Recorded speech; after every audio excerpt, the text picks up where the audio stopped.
How were you at the HSC? Were you any good?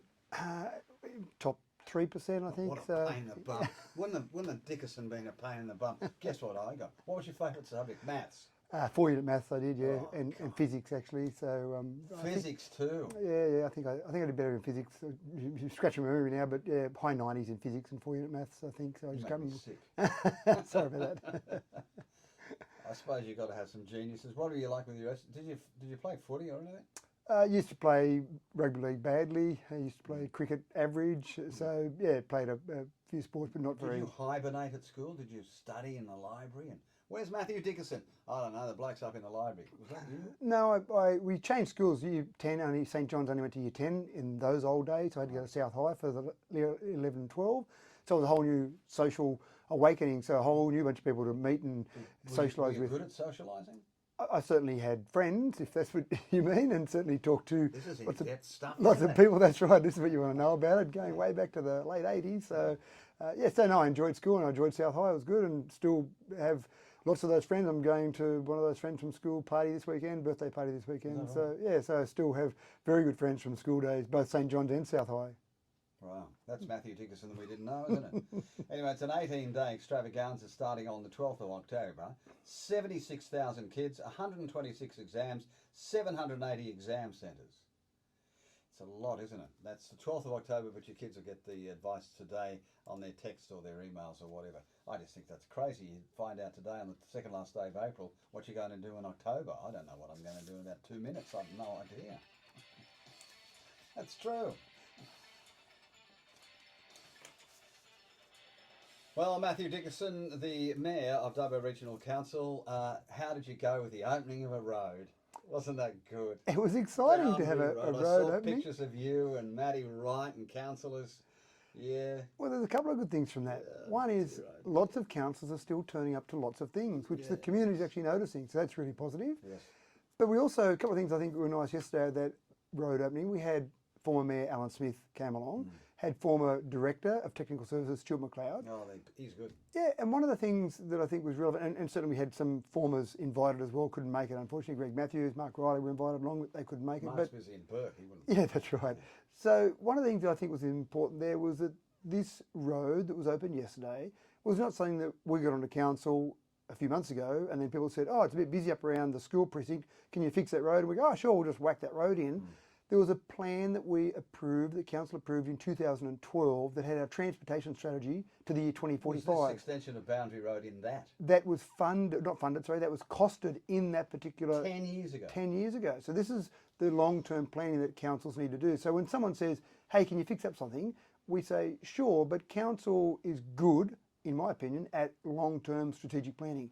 Fixing a problem right now, right today, it's a big boat, and you can't just flick it around on a switch and just make some drastic change that changes the whole focus. So did you have also a focus, Matt Dickerson, on the estates that were going to grow from this, a shopping centre put in there, and all the houses that would go there? Was that all part of the plan too? That goes back before 2012. Really? One of the reasons that we went forward with that 2012 strategy was that we know that we needed to get some transport linkages through that exploding development through Keswick. So when you go back even further than that, and I can't tell you the exact year, but the Keswick, the first part of Keswick, which is down closer to Arana Mall, that obviously had been well and truly underway, but there was all that land that council owned, so we knew that as the city expanded and as more people wanted to come and live here and listen to 2DU, then we obviously had to have somewhere for those people to live. So all of that Keswick expansion, and it's changed the actual size of the block and exactly where the streets... One going, which runs off Wheelers, that original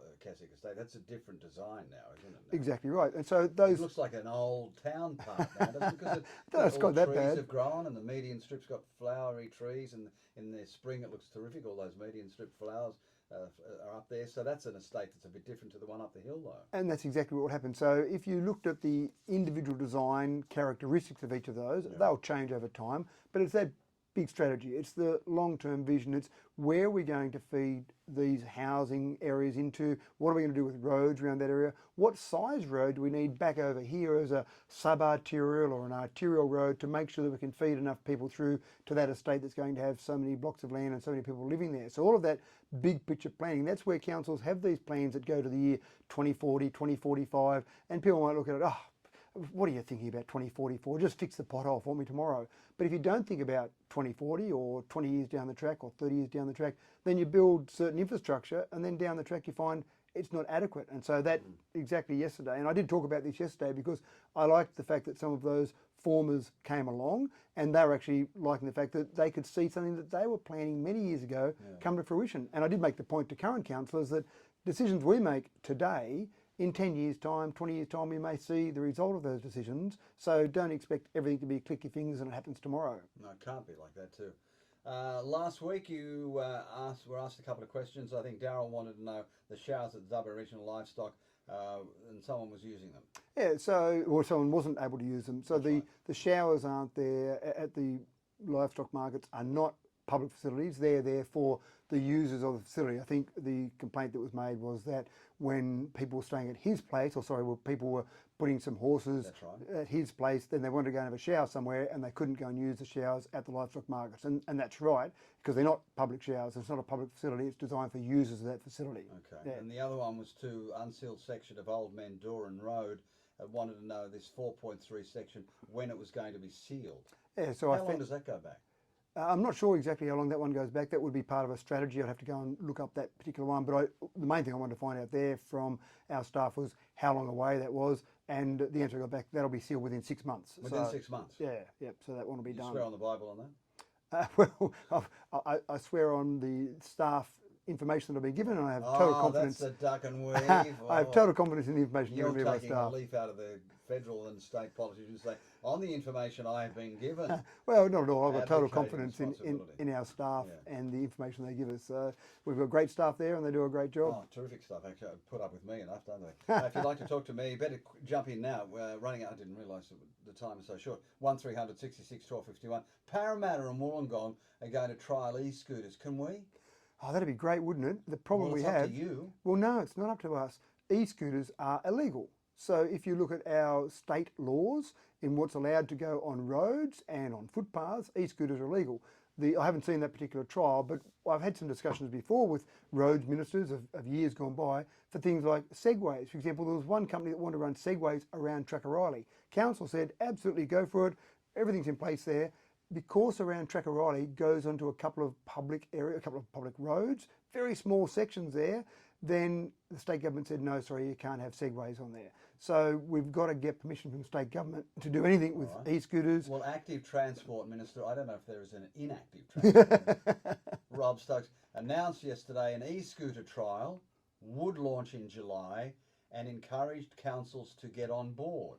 Well, there you go. That's something I can chase up. Thank you. Because Rob Stokes, obviously state government, if they're saying that, yes, a trial can go ahead, fantastic. And I've ridden e-scooters all around the world, Richard. I love going and hiring the e-scooters at various locations. It's a great way to get around in a city that you want to see a bit more of rather than walk around. So it's fantastic. So having e-scooters in Dubbo would be great. Well, you can, hire one and then you can flash down the street and dump it somewhere. That's right. Dump it at the next place you go to, but it works very well. What's wrong with that? And Rob Stokes said, the July trial would only include rentals, but the government hoped to make the rides, including private ones, legal by Christmas. So this is the thing, when you see someone riding an e-scooter now, a private one, and you do see people riding around them, they're illegal. Plain and simple. Yeah. So nothing council can do. What makes them illegal? The state government. So a flick of a pen can change that? They can change the legislation for that, well, but council can't. And Wollongong to do it. Well, there again, Rob Stokes from the state government there is announcing that the trial is going ahead. So it's not as if the councils there have just flicked a pen; it's the state government. All right. Yeah. So we don't have the power to flick a pen, but if the state government saying councils get on board, great. That'll be something for me to chase up today. So you could actually ring Rob and say, "Hey, Active Transport Minister, Dubbo wants to be part of the trial as well as an example for regional New South Wales." Absolutely right. You're going to do it? Yeah, absolutely. Good one. Actually, I won't ring him. I'll send him a formal communication. I'll send him an email. So it's in writing. So you give him my best. But Active, there it is. Yep. Their use would also necessitate significant legislative change. Correct. Right. And would possibly need to involve a complex and costly enforcement regimen. No, that's no worry. You just get a copper on an e-scooter to chase a rider on an e-scooter. That's fine. That should be fine. That'd be great. They have them in Auckland. They have them in New Zealand. They're everywhere. Say all over the world you see e-scooters. Segways. Why can't we get the segways back? Can we What sort of... Same thing again. They're illegal, so you can't go Why on. are they illegal? What Well, knobhead said talk they to Active Transport Minister and ask why they're illegal. Yeah, great. You know the bloke who owned Segways? Who's no longer with us. He was killed. You know how? On a Segway. On a Segway. That's right. Well, off a Segway, literally. Yeah, he fell off a cliff. Yeah. It's a really tragic story. It's terrible. Yeah. Very clever design, Segways. Yeah, they are. Canberra, they're everywhere. You can actually go next to the National Gallery of Australia in Canberra and you can hire one and go anywhere. I've done that with the family, hired Segways. We all rode around. That's great. Yeah, so it's fantastic. So Dubbo Regional Council could become the first council in regional New South Wales to have a trial of e-scooters. Is that right? That would be absolutely fantastic. Just got to twist Rob's arm. No twisting. I reckon he'd like them. Yeah. That's why he's going to do it. Yeah, good. Will you And let me I'll know ask him how for you go? Segways as well. Oh, yeah, ask him for Segways as well. Yeah. Is there anything else on your mind? Segways, e-scooters, that'll do for the moment. That'll do for now. Yeah. Have a nice weekend. Thanks. That's the mayor. Look out. Dubbo, we could be a trial of e-scooters. Yeah, it's 8 o'clock.